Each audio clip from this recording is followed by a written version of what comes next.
Hello friends, சுவையான அடை தோசை எப்படி செய்யணும்னு பார்க்க போகிறோம். அதுக்கு 1 கப் அளவுக்கு கடலப்பருப்பு, 1 கப் அளவிற்கு துவரம் பருப்பு, 1/4 கப் அளவிற்கு பாசிப்பருப்பு, 1/2 கப் அளவிற்கு உளுந்து.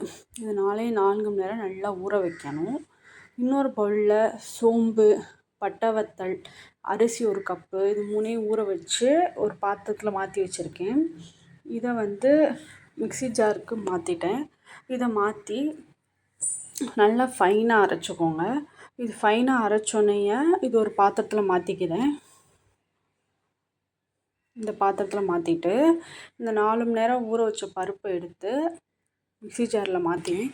இதே மிக்ஸி ஜாரில் மாற்றிட்டு அரிசி அரைச்ச மாதிரி வலுவலுன்னு அரைக்கக்கூடாது. கொஞ்சோண்டு வெள்ளைப்பூடு சேர்த்து குறப்பாக எடுத்து அரைச்சிக்கணும். இந்த பதத்தில் இதையும் அந்த பாத்திரத்துலேயே மாற்றிட்டு கொஞ்சோண்டு உப்பு போட்டு நல்லா மிக்ஸ் பண்ணிக்கோங்க.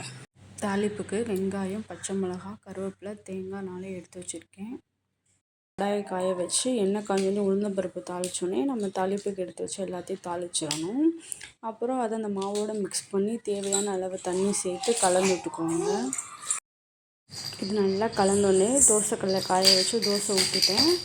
தோசை நல்லா வேகட்டும். வெந்தோடனே பின்னாடி திருப்பி நல்லா வேக வச்சுக்கோங்க. அவ்வளோதான், அடை தோசை ரெடி.